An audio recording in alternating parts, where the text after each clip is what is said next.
Hello and welcome. My name's Ned Burwell. I am the host today and the founder of You Matter. Today we're here to talk with Keiran Jeffery. Thanks for coming on the show today Absolutely. and agreeing to do this interview. Yes. So we're going to start out talking a little bit about labels. Labels can be something we place upon ourselves that empower us. Labels can disempower us. There's been times in my life where I've had labels placed on me that made me feel good, some made me feel not so good. Yeah. So today we're talking about the label transgender. So tell me a little bit about what is transgender mean?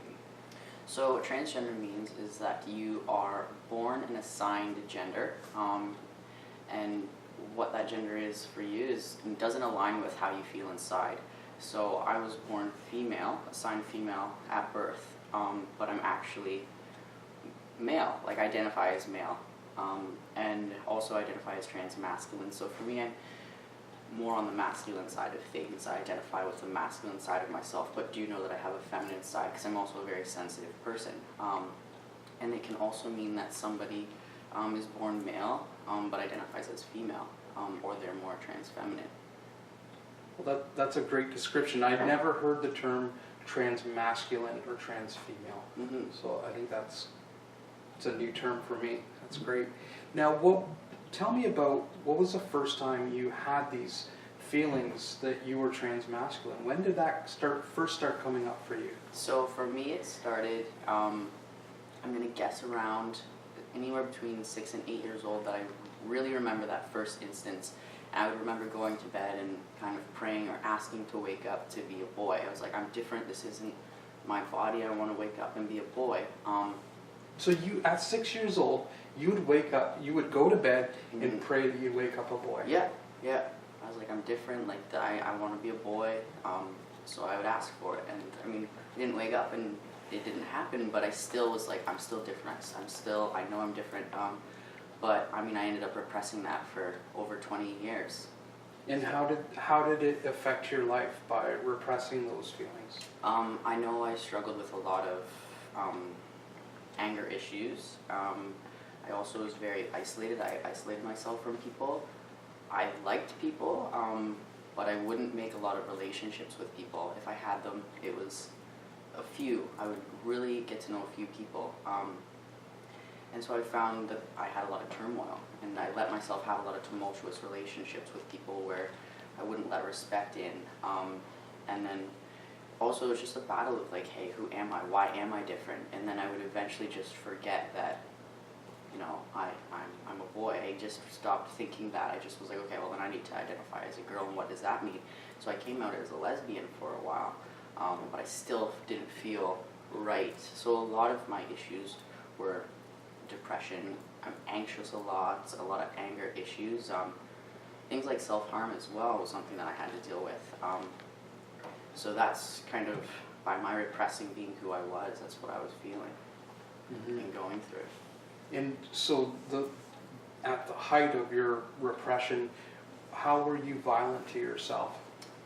So with words, that's one way. I think that's a form of self-harm that people aren't okay by saying because they think that it needs to be physical. But a lot of words, I would bully myself a lot. But yes, I also, had issues with whether it be cutting or hitting myself off of things. One of my probably closest to most harmful things was when I was younger. I actually smacked my head right off of a brick wall, hoping that, who knows, felt that it was something that I deserved. So I ended up feeling not deserving of love because I didn't fight for who I was when I was younger. Interesting that you said bullying yourself. I've never thought about bullying in that sense. And what an interesting way to frame that. You were bullying yourself. So now, as you got older, how did you transition into getting more comfortable with the idea of just becoming who you are? Becoming who you are. So a few years, I just started to really recognize that I wasn't happy with who I was. I, as I said, let a lot of tumultuous, unhealthy relationships in, friendships, romantic relationships. I did enter into a relationship that I was like, oh, this is a respectful relationship, and that made me feel really good, but it ended, so I kind of went through a period where I was like downhill, using a lot of alcohol to kind of get through, and I was just like, you know what, I can't keep doing this, and I don't remember exactly what it was. I was like, I can't keep doing this, and I started reading some self-help books, looking into meditation, and trying to look at things from a more spiritual standpoint.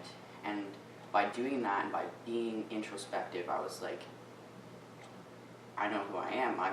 I'm transgender. Like I'm a man, and maybe this is why I have all these poor relationships, and these poor visions of myself.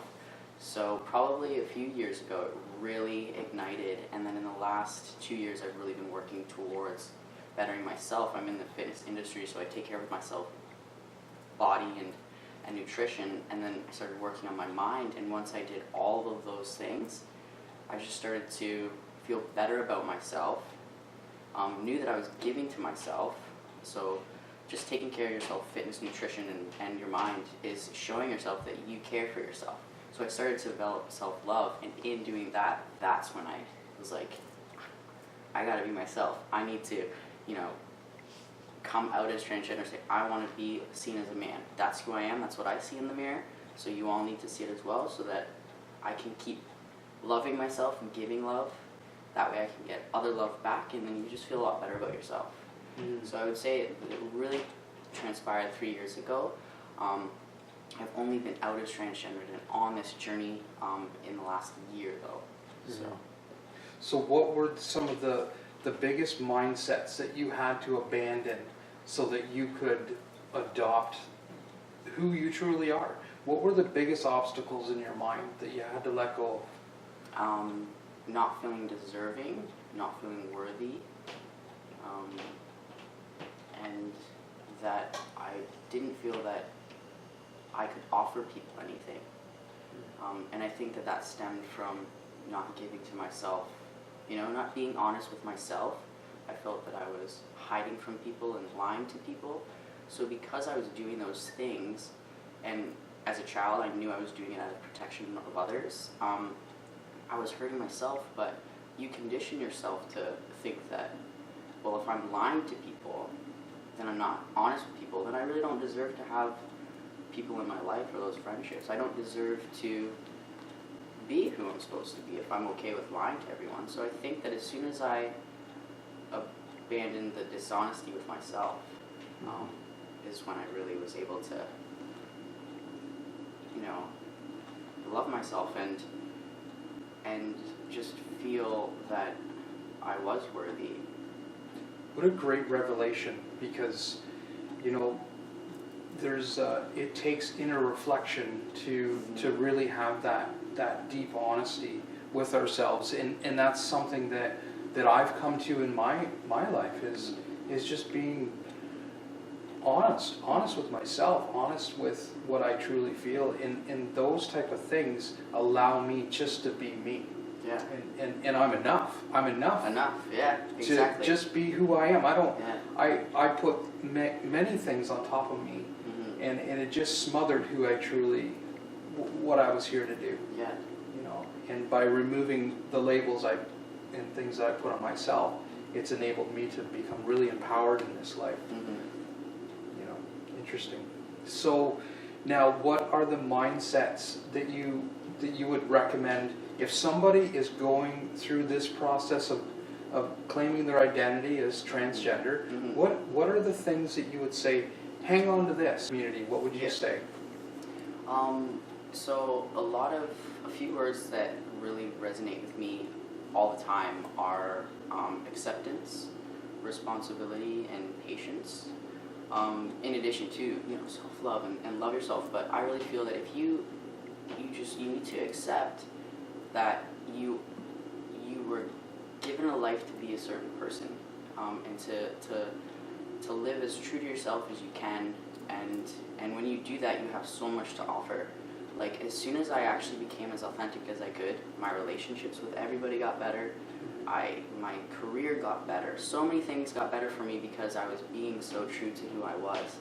So if that acceptance is just accept, like, that you don't have to live to a stigmatized type. You don't have to be this. So for me, I felt like I had to be a girl for family, for friends, for because like I had no idea I could transition. Like I thought, well, if I can't make it happen through asking for it from magic, I don't know the ways it can until you learn there are ways. So acceptance is one huge one for me.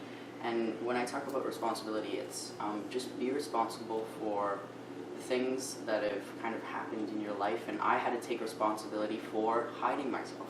I had to take responsibility for, denying people of knowing who I really was, or myself of knowing who I was. Mm-hmm. I'm not saying that I was a liar and I lied to people and they didn't know who I was, but part of who I am is that I'm transgendered and I identify as a male, and I hid that, and that meant that I hid a huge part of myself because I wasn't okay with I can be weird sometimes and be funny and be foolish and and quirky, and sometimes I would hide that from people.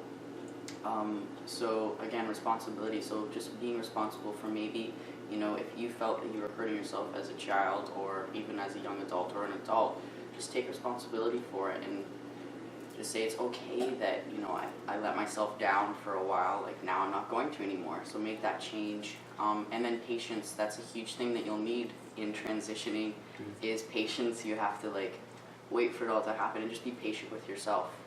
If you are having frustrating thoughts, try to switch it, change your mindset, be more positive, because nobody deserves it more than you, and that way once you give it to yourself, you can give it to so many other people. So for me, those are some mindsets that I try to live by. And every one of those are empowering mindsets. That sort of is what we do when we say self-love. When we say we're going to love ourselves. Well, that's a broad term, but how do we do that? And what you've just shared with us helps people bridge that gap to getting to self-love. And we actualize self-love when we accept, when we do all the things that you just said. So there's some great lessons for people to help them in their journey. So where do you, any closing remarks, statements, anything that you would like to share with our viewers before we close this? A message of hope, inspiration? Honestly, just be yourself. Once you start being yourself, you're going to love yourself even more, because you start to see things about yourself that you didn't think you had the potential to have. So if you let yourself be who you are, you're going to see all these wonderful things. And when you're out and let's say we're looking for partners or friendships in the world, we're actually looking for something that mirrors ourselves. So the more that you love yourself, you're going to give love and get love a lot more. So it would just be to just be who you are, no matter what it means. If it means you don't like a certain food, don't eat it. If it means that you are, like myself, and transmasculine,